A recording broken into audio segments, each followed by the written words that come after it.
welcome to A Dominican Way. My name is Mayme Puccio, and I'm very excited this morning because we have two wonderful guests. We have to my right, we have Lynn Bain. Nice to see you, Lynn. Hi, Mayme. And we have Helen Becky. Nice to see you, Helen. We share a mutual friend. His name is Father John Couture, and he has been an ambassador for joy for as long as we've known him, for as long as I've known him, over 25 years. And as the Holy Spirit would have it move, all of a sudden these lovely ladies came into his arena of joy and said, listen, we need to have a joy club. We need to form a joy club.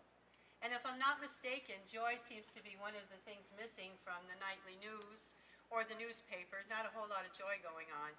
And we know as followers of Christ that we are meant to be filled with joy. So let's see where we can begin. Lynn, let us know where you're meeting and give us a little idea of what goes on with the Joy Club.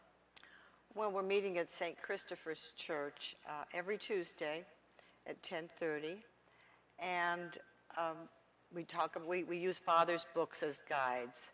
And he's brought so much joy into our lives. Well, you have personal knowledge and also a very sad story, but something that we know God brings good out of sadness and out of ultimately things we can't understand. This is a picture of your dear son, Georgie. Yes. And would you like to give us a little, the story of the sadness that has come into your life and how it ultimately connected you with Father Couture? Compassionate Friends, a group that you run. Yes. And trying to be also a disciple of Father Couture's and spreading joy. Right. What happened? Well, my life was good at the time, and suddenly one summer day, my son left at breakfast at 9 o'clock, and a block from our home, a young driver pulled out of a side street. My son was on a motorcycle, and he died instantly.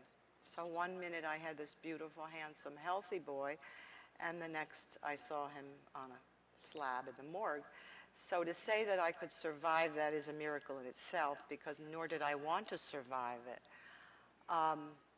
Father helped me to find joy even in the midst of that tragedy, which is every parent's nightmare. Which is miraculous. Which is miraculous, even to say the word joy when you suffer that way. But I didn't know Father personally at the time, but I read his books, I listened to his talks, I went to his workshops, and through all of this pain and suffering, he led me to a place of joy that is not the joy that we know if we're at a party or what the world knows. It's a joy that comes from deep within, from the Holy Spirit, and Father taught me to have that, so that I'm at a different level in my life now. It's, as I say, I don't have the joy of jump up and down happy, but I have a joy that's interior that the world can't take away. That's so beautiful, almost like the peace that passes all understanding. Yes. Thank you so much for sharing that. It had to be both painful, but what a resurrected experience to see you sitting here today and being able to share with others. And it led you to actually start something called Compassionate Friends, yes. right, Lynn? Yes, for 20 years. Tell us, 20 years, God bless you. Well, tell us a little bit about that. Well, that group I went to reluctantly, because nobody wants to belong to that club. But I kept going for a year, and then I helped out for a couple of years after that. And they were going to close, and I knew how important this group was. So I said, well, if my church, if my pastor will allow me to have it, I'll do it at St. Christopher's, which he did, and I've been doing for 20 years. And I try to, and Father Couture has come and spoke to the group, which drew about 300 people. And his whole topic was finding joy in the midst of sorrow. Yes, wow, you're a living example. So it's... What a beautiful soul you are. Oh, well, thank you. Thank you. It's not me, though. It's the Holy Spirit. You know that. We all know that. Yes, we do. Yes. Thank you. Now, Helen. Yes. Tell us a little bit about your involvement with the Joy Club, also with meeting your friend here, Lynn. Give us a little overview. Well, my association with Lynn, of course, comes through the prayer group at St. Christopher, and we've been part of the same prayer group for 30 years. And so Lynn was there, of course, and we went through, this group we have is a very close-knit group. And so we have this group, and then I was asked to head, because through Father Couture, this group for him on joy.